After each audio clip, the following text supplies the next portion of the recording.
Part 14 of 25. It was just a song. From Good Little Boys Go to Heaven by Stukin. Summer 1962. My Sweet Baby is just a song.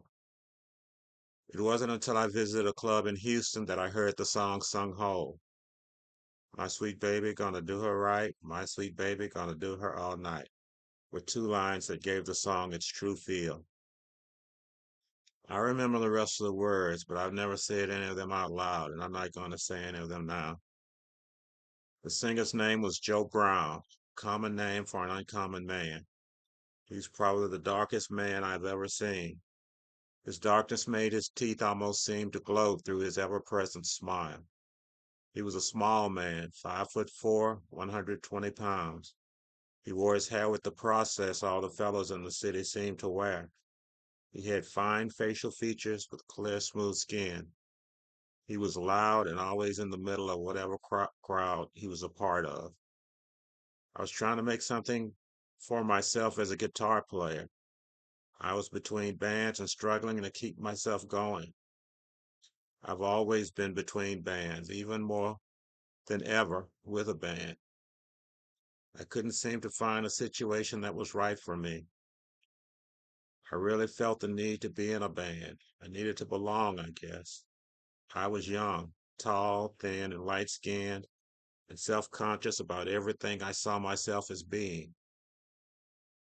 I think I decided I wouldn't fit in with a band before even giving myself and the band a fair try. Guys were in and out of bands, I knew, and it seemed to be all right with most of them. But my always having to look for another band and look for a home was wearing on me hard. It was like going from church to church, I would imagine. I got a job cleaning up, bussing tables, washing dishes, mopping the floors, cleaning the restrooms, cleaning whatever needed cleaning at one of the few clubs where they didn't know me. The club was known as one of the last stops on the music circuit. Musicians playing there had been around for a long time. Most had traveled all over Texas, Louisiana, and Mississippi, few having traveled up north.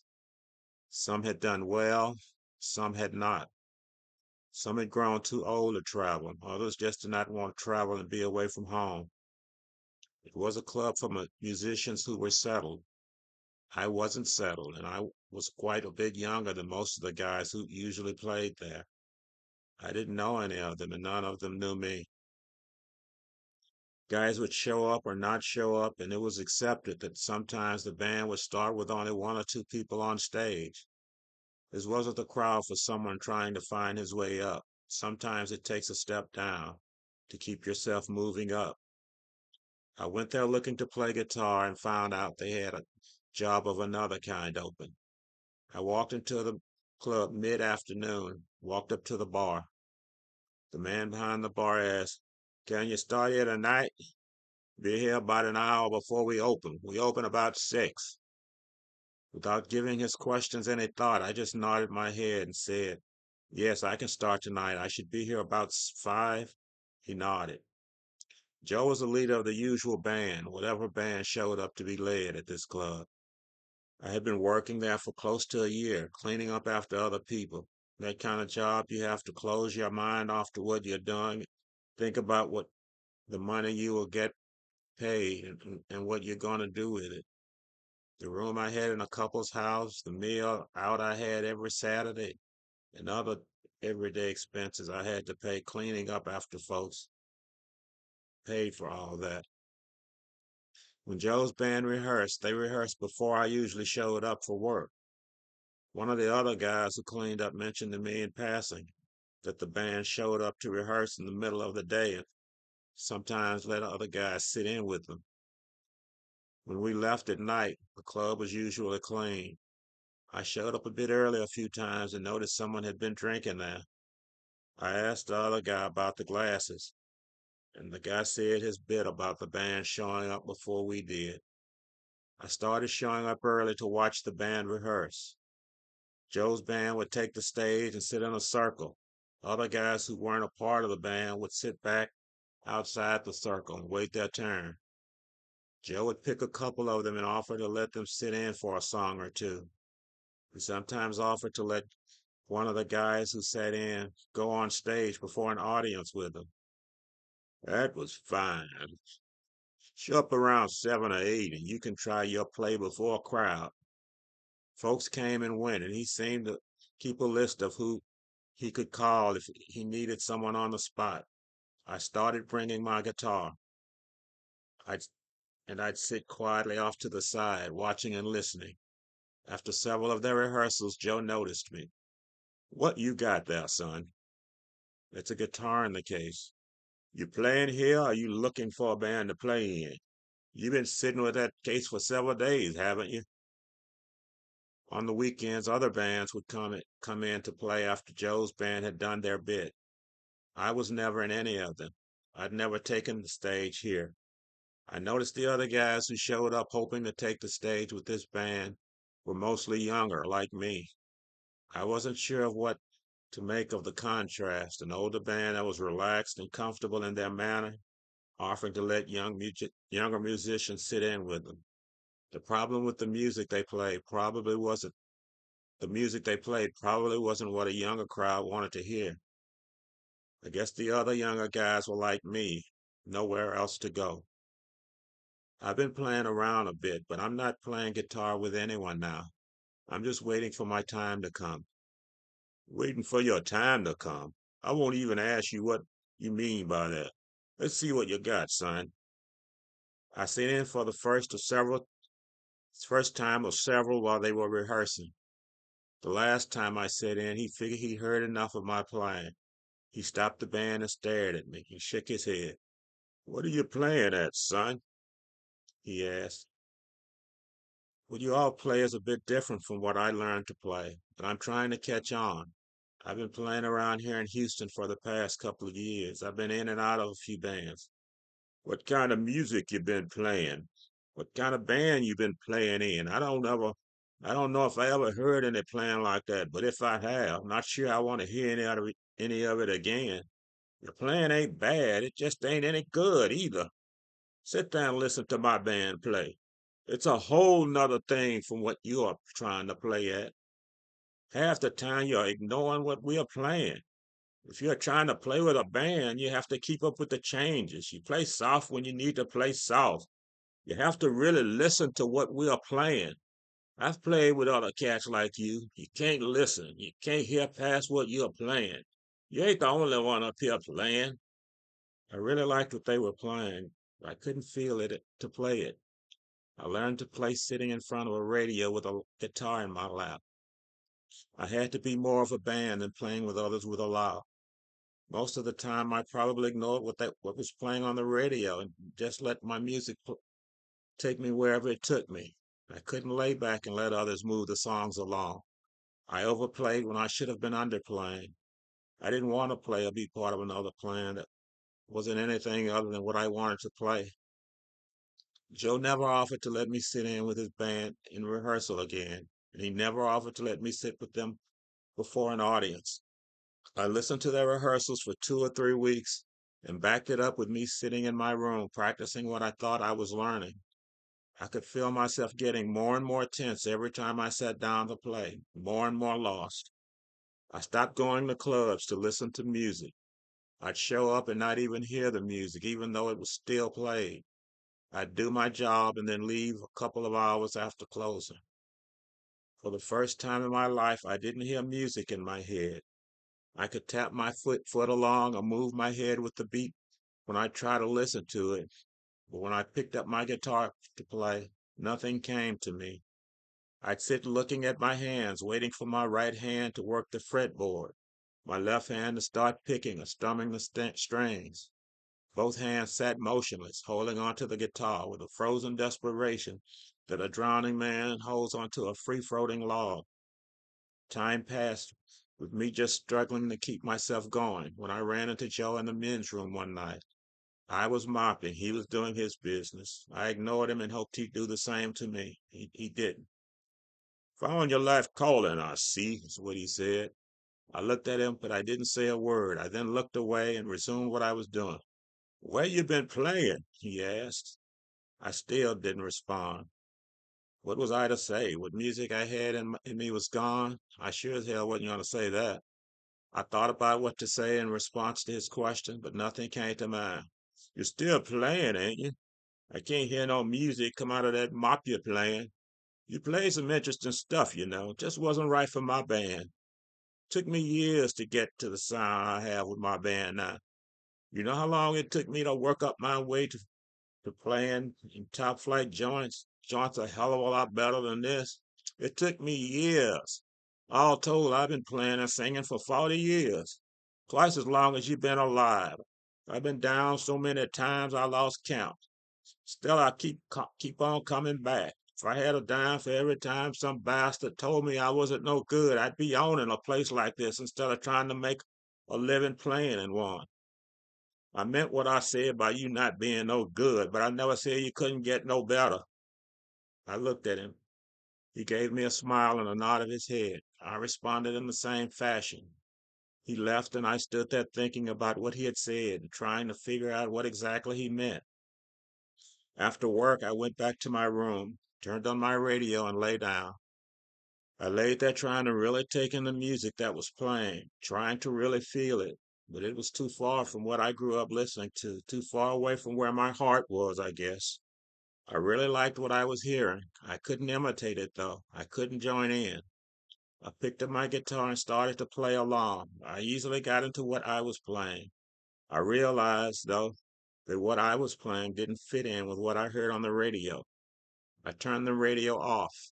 I started patting my foot at a fast pace. My head soon began to accompany the foot tapping. I soon remembered what had originally started me playing, the desire to lose myself in the music, the desire to leave this world.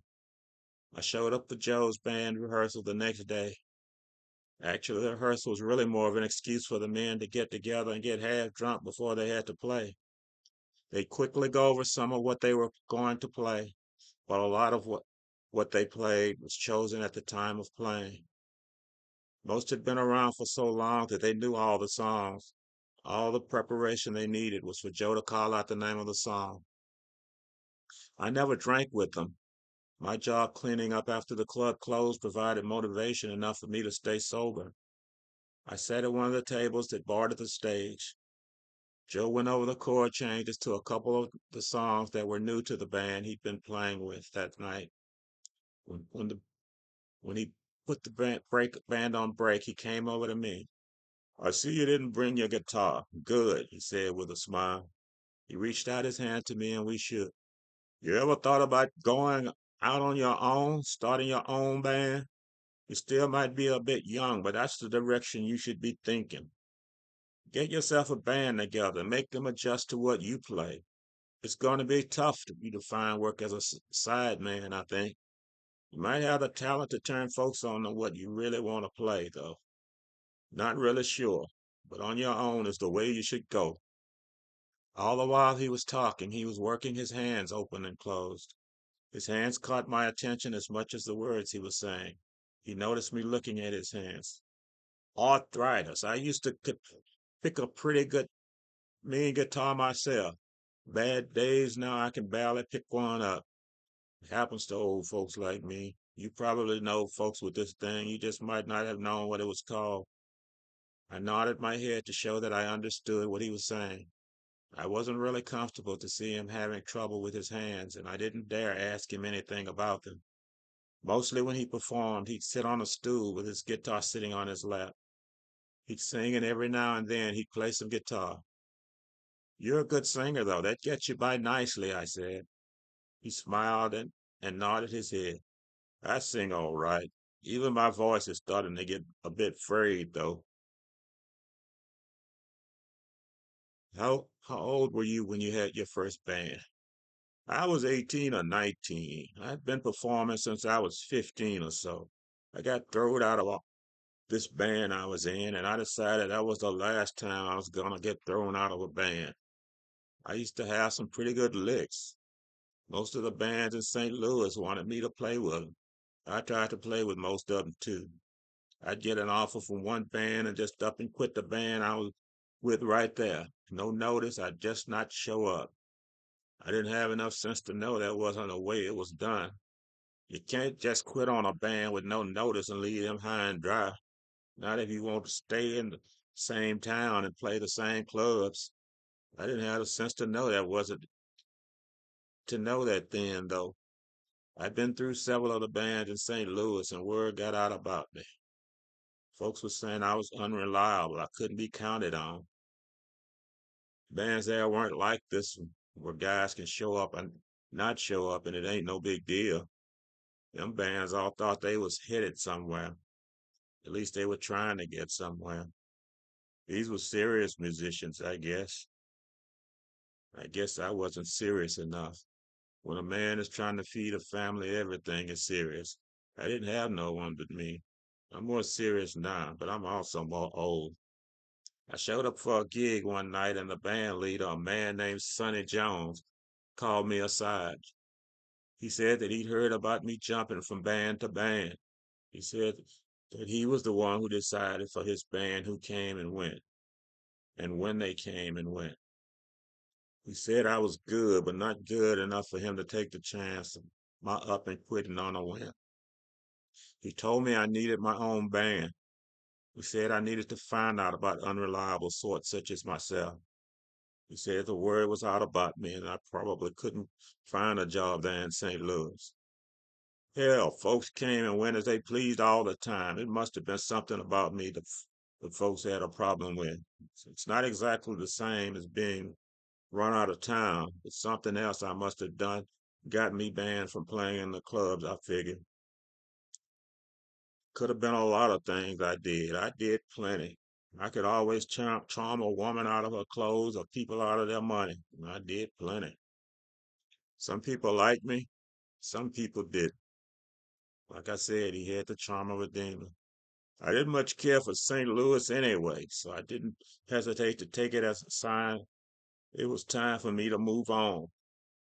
I was born and raised in Dallas. When my folks split, my mama moved herself and us children, 6 of us in all, back to St. Louis, town where she growed up. I figured I'd get in touch with my daddy, who was still in Dallas, from what my mama said. She didn't know any way of contacting him, so I figured I'd seek him out after I got there. He used to send us kids a package of all kinds of candy for Christmas when we were still young and still cared about Christmas. Then one Christmas, the packages stopped. We lost all contact with him. My mama said once she figured he'd found himself another family and put us out of his mind once and for all. When I got to Dallas, I didn't even know where to start to look for him. I didn't realize Dallas was such a big town. I asked everyone I crossed paths with if they ever heard of Verdant Brown. No one seemed to recollect the name. With Brown being such a common name, I didn't have any luck of finding anyone who could say for sure if they even knew any of his family. I started going to clubs, looking to find a place to put in a band. My intention was to start my own band, but I needed money, which meant I needed to start playing right away. I got lucky one night. I was at this after hours place. This band was just jamming. Real wild, crazy stuff they was playing. They was doing a lot of drinking, and a couple of them were doing narcotics. I don't know what kind of narcotics they were doing. I always had the good sense to stay away from that stuff, and mostly I just turned a blind eye towards folks I was around who was doing them. Anyway, this big fella must have been about 6'4" or so, started cussing at the other guys. I'm not real sure what he was on, narcotics or alcohol. He started yelling at them about how they was no good. He started yelling about how bad they made him sound. He started yelling that he wouldn't play with them no more. A couple of the other guys just shook their heads. None of them challenged him. None of them said a word to him. They just sat there quietly, waiting on his next move. His next move was out the door. We never saw him again. A few weeks later, word came back to us that his wife and little daughter had just been killed. He had laid them to rest the very morning he played with us, his band, for the last time. My Sweet Baby, that song I still play sometimes, was his.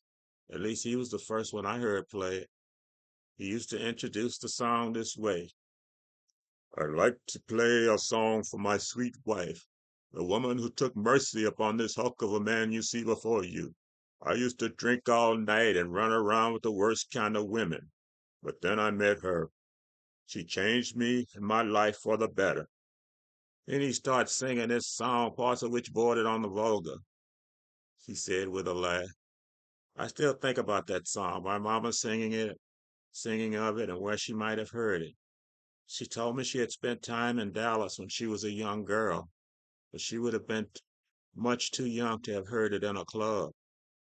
It might have been a more popular song than I might have imagined, but the song seemed to mean so much to her. He continued. The others in the band were complaining about that big, stupid, arrogant son of a bitch when he stormed out of the club that night and saying they weren't sure what was the best course for them to take. A couple of the guys even talked about taking some time off and maybe seeing a little bit of the country. I saw my opportunity and I grabbed it. I sing and play, I said. Do you really, kid? One of them asked me. I've seen the blues, I said, giving them direction as to what I to play. They just sat there and looked at me. I strapped on my guitar and began to play. Still, they sat and watched me. I started singing. I've seen the sun rise. I've seen it set too. I've seen women like you. Yeah, I've seen the blues. In the second verse, the drummer started playing along. It was just me and him until I had finished the last verse. You all want me to play something else? I looked around at each other. I was tempted to just scream out, just give me a goddamn chance. I didn't, though. I asked them what time we were rehearsing the next day. They gave me a time and I left. It didn't take me long to realize that Mr. Joshua Summers was right about these guys. They wasn't no good. Over a period of about 3 or 4 months, I had replaced every one of their no-playing asses. He finished with a laugh. Summers is my name. I don't think Joe Brown knew that. At least he gave no sign of knowing when he said Mr. Summers' name. I tried to put it all together. Maybe Mr. Joshua was kin to me in some way. Maybe my mama heard him sing the song. I was sure that was it, but I had no way of knowing how he was related to me. He could have been an uncle of hers, was my first thought. Joe, I started. My name is Summers. My mama used to sing that song to me when I was growing up. She used to sing My Sweet Baby to me. She may have heard Mr. Joshua Summers sing it. You know anything about his family life? All I know is what I heard about his wife and his little girl getting killed. I never even heard a clear story about how they got killed. I only saw him in that club a couple of times. We never passed a word between us. I never even caught his wife's or his little girl's names. What was your mama's name? What are the names of some of the other Summerses in your family? Your mama used to sing you that song? My mama's name Angie Summers, Angelina.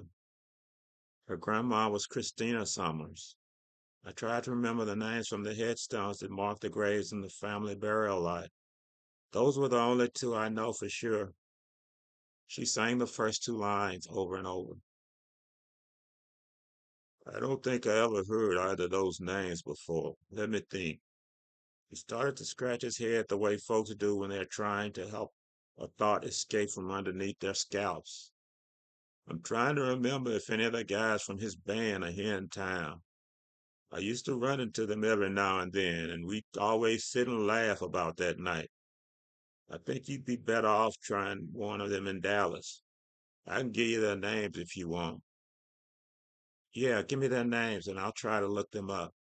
I really didn't intend to try to look anyone up in Dallas. I had a graveyard full of dead folks back home. I didn't have any intention of going to Dallas to try to look for dead folks I had no connection to. My mama used to tell me stories about her family in Dallas. I don't remember her ever telling me her daddy's name.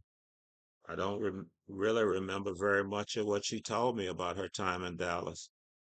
I remember her telling me about her daddy singing to her when she was a young girl. A singing man, she once called him. I don't remember her saying if he sang in clubs or in a band. I always assumed she was saying he sang in church choir.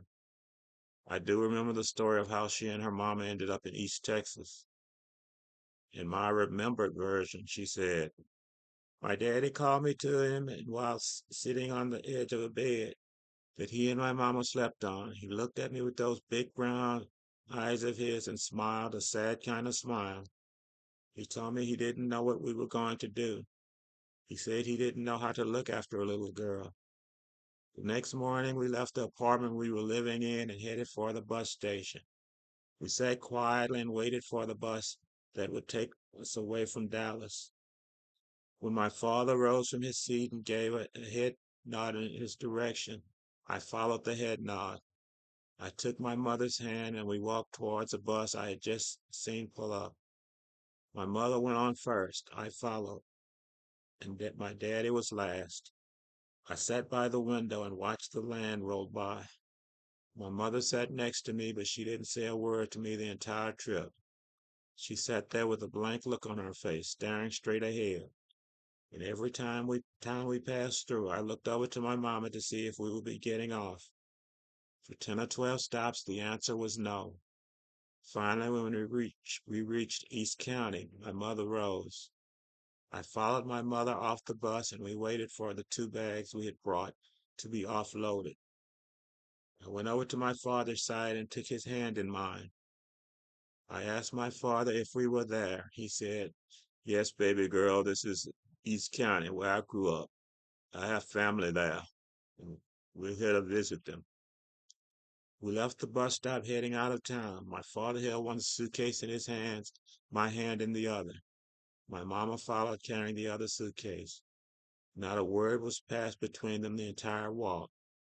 We stopped at the gate of a small farm about 2 miles out of town. Just off the road, about 10 yards or so, sat an old, run-down looking shack. My father released my hand and walked up to the shack. He tried to open the door, but found it locked. It only took a couple of knocks for the door to open. There stood this old woman who at the time looked to be about 100 years old. The old woman looked at my father, nodded her head, and said, it's been quite a while. I guess you forgot how to write. Give your mama a hug. They hugged like two people who hadn't seen each other in many a year. After their embrace was broken, my daddy turned to me and said, come to say hello to your grandma. At first, I was frightened by the toothless, grinning old hag I saw before me. I grabbed my mother's hand and tried to hide behind her. My daddy laughed and said, come on, sweet baby girl, this here's my mama. There's no need to be afraid of her. The hug my mama gave to my grandma began to soften my attitude towards my grandma. The next thing I remembered was my daddy putting me to bed. It had been a long, tiresome trip, and I was worn out. That was the last time I ever saw him. When I arose the next morning, he was gone. My mother just told me, your father is gone. I don't remember her ever saying another word to me about him. My mind kept creating stories of Mr. Joshua Summers, who Mr. Joshua Summers might have been. I could see him standing in the middle of a stage behind a microphone. I could hear a deep, rich voice crooning, my sweet baby. I could see the slight, devilish smirk on his lips.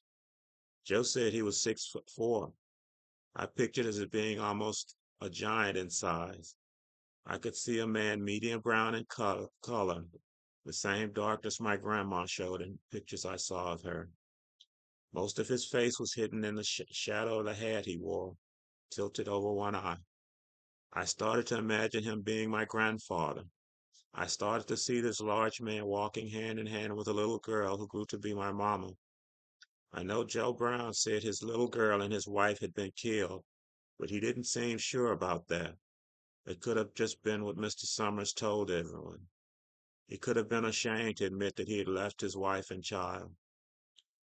I didn't know anything about my grandfather except that he had left my mama and her mama with his mother and run off somewhere. My feelings towards him were softened somewhat because he had left them with his mother instead of abandoning them. I went to meet Joe at the place he was staying. I hoped there were memories he had forgotten that might have come to mind since we last talked. I tried to calmly push him on the subjects I had in mind. He seemed frustrated at not being able to help me. He sat there, his face screwed up, trying to bring back memories that were probably never there. He repeated to me, though, that he had barely known Joshua Summers, and he never had any interest in knowing any more about Joshua Summers than was forced upon him. I nodded my head, acknowledging the truth in what Joe had said. I felt somewhat ashamed for having asked so much of Joe. "I'm sorry, Joe," was all I could say. "I'm sorry too, son. I sure wish I could help you. I sure wish I could." My near obsession with this song, with the man who sang it, with the memories of my mama began to prey on my mind. I would lie awake in bed at night hearing her voice in my head, same two lines repeated over and over. Several nights later, I was lying in bed when I heard a knock on my door. I opened the door and there stood Joe Brown, and with him there was another man, maybe 10 years or so older than Joe. Joe and I shook hands, and he turned to the gentleman who was with him and said to me, "This is Mr. Eli Franklin. I know him from my days in Dallas. He was very well acquainted with Mr. Joshua Summers. He says he and Joshua knew each other for the better part of 10 years before Joshua just disappeared." I motioned them both further into the room and stepped aside to let them pass me while I closed the door. "Won't you both have a seat?" I asked while pulling a chair for Mr. Franklin and motioning Joe over to the bed. "Joe says you knew him for the better part of 10 years. Did you know his family, his wife and little girl?" I asked. "Yeah, I knew his wife," Mr. Franklin started. "I was in the first band he was in after he reached Dallas. He was practically right off the bus. He walked into the club where we were rehearsing with a sheepish look on his face. He asked if we minded if he sat in. He was from somewhere in the deep South, I believe, Mississippi or Louisiana, one or the other. Me, I was born and raised in Dallas. That was where my family ended up after slavery times ended. My people come from Georgia. They left Georgia and headed west. Somehow Texas was as far west as they got. I come down here to Houston a few years back to be with my daughter and her family. We needed a little looking after, and I didn't have anyone left in Dallas, so here I am. Judging by the look of him, I doubted he had come to Houston to look after anyone. I doubted that he was able to even look after himself. He had this way of rambling when he talked, jumping from one subject to another. He was a mouth hawk player by trade, Mr. Joshua Summers was. He was pretty good, too. I'd be backing on drums. I believe Feast Manure was on bass. Pal Manure was the singer. Hmm, guitar player's name seems to have escaped me. Let's see. It wasn't Johnny Greger. Johnny Greger replaced the fellow after the fellow left the band. I can't remember what his name was. Feast Manure's name was really Jacques. Pal Manure's name was Jacques also. You understand what I'm saying? He was from the bayous of Louisiana, so Pal would tell it. Manure wasn't their real last name, but it sounded a lot like manure when you say it properly. We just called him Pa and Feast. Pa died. I can't remember what of. I'm sure he died, though. That was when Joshua started doing the singing. Feast thought that by right, the job of the singer was his to inherit from his father. It was really a matter of convenience that gave the job to Joshua. We could do without a mouth harp player. We needed someone on bass. We had a few bass players sit in to keep Feast quiet. We voted against every one of them to finally we said we have to stick with Joshua for the time being. Joshua had a manner about it, but he didn't have the greatest voice. He had a presence, though. There was much more money in presence than in talent. Always has been, Always will be. Joshua could write too. After he'd taken over singing for about 3 or 4 months, about half of the songs we were doing were his. Even after he left the band, we kept doing some of his songs. Good songs, damn good songs. He stopped and scratched his head. He seemed to have lost his train of thought. I looked over to Joe, who sat on the bed watching Mr. Franklin, waiting for him to continue. After a few minutes, Joe decided to help Mr. Franklin with his story. Eli, you were telling us about your old band with Mr. Joshua Summers, the Manures, father and son. The songs Joshua used to write. You say you knew his wife? Mr. Franklin nodded his head and gave a slight smile, then continued. Yeah, yeah, yeah, Mr. Joshua Simmons. His wife's name was Angie. Miss Angie, I used to call her. Good woman, Miss Angie was. When I heard about the automobile crash that killed her and the little girl, it damn near broke my heart. She always had a quick smile for me, always quick to laugh at my jokes, always had an extra portion for me to share a meal. I went to the apartment of the three of them had lived in to say my sorries. There wasn't no answer at the door. And I went to the apartment manager's room and asked him if he'd seen Joshua.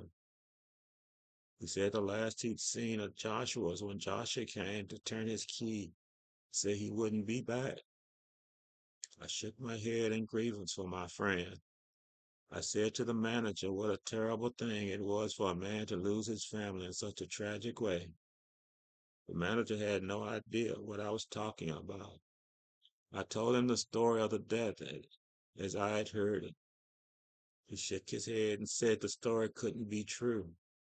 He said he'd seen Joshua, Angie, and the little girl get on a bus headed out of town a few days after I'd heard Angie'd been killed. He said he was sure the story of the automobile crash couldn't be right. He said he'd seen the three of them get on a bus headed south out of town. He said Joshua and Angie each carried a large suitcase, each seeming pretty weighted down, like they was leaving for good. That's the last I ever heard about Joshua Simmons until I ran into Joe Brown here a couple of days ago. I heard old Joe was in town kicking around, and I had my son-in-law looking up for me. I was surprised to hear that he was still playing. He never had no goddamn talent, he said with a smile, looking over at Joe. While we was catching up, Joe asked me if I remembered Joshua. At first the name escaped me. Then Joe mentioned the story about his wife and child. That brought it all back to me. God, I hadn't thought about that man in 40 years. He paused, his story with a thoughtful look on his face, like more memories were coming back into his head. Joe and I sat quietly watching him, waiting for him to put those new memories into words. Then his face went blank, and he gave each of us an innocent, unknowing look, like he had forgotten every word he had spoken, and maybe forgotten who we were. I guess we better be moving along, Joe said while rising from the bed. He reached out to Mr. Franklin, taking his arm and helping him to his feet. Mr. Franklin looked at me, gave me a nod of his head, and said, I guess it's time for me to get back to the home. Joe looked at me when Mr. Franklin said, Get back to the home, with a slightly embarrassed look on his face. He said, I'll see you later, and hurried Mr. Franklin out the door. I had serious doubts about Mr. Franklin's story all the while he was telling it. He rambled quite a bit, and sometimes seeming to be telling different stories. He was an old man. Old man's minds make memories of things that never happened. I got the feeling, though, that these memories were memories that had been planted in his head. I had told Joe my mama's name was Angie. Mr. Franklin said that Angie was my grandmother's name, but my grandmother went by Angelique. It was such a bad story he told. I might have been amused if I'd been in a different frame of mind. My first reaction was dismay at Joe's deceit. I felt that he was trying to make a fool out of me. Soon I realized that wasn't Joe's way. He was trying to help me. He was responding to my desperation to find the source of a song that had become to mean too much to me. All I had left of my mama that was worth holding on to was two lines from a song. I had no real kinship with whoever it was who wrote that song. I'll never know who Mr. Joshua Summers really was. I'm not going to Dallas or anywhere else looking for any more unreliable memories, chasing more false hopes that even if proven to lead somewhere, would still not lead me anywhere but lost. Old Joe was just trying to help me, just trying to help me. He couldn't help me though. The only one who could ever really help me was me, and I wasn't willing to try. That's it. That's it. That's it.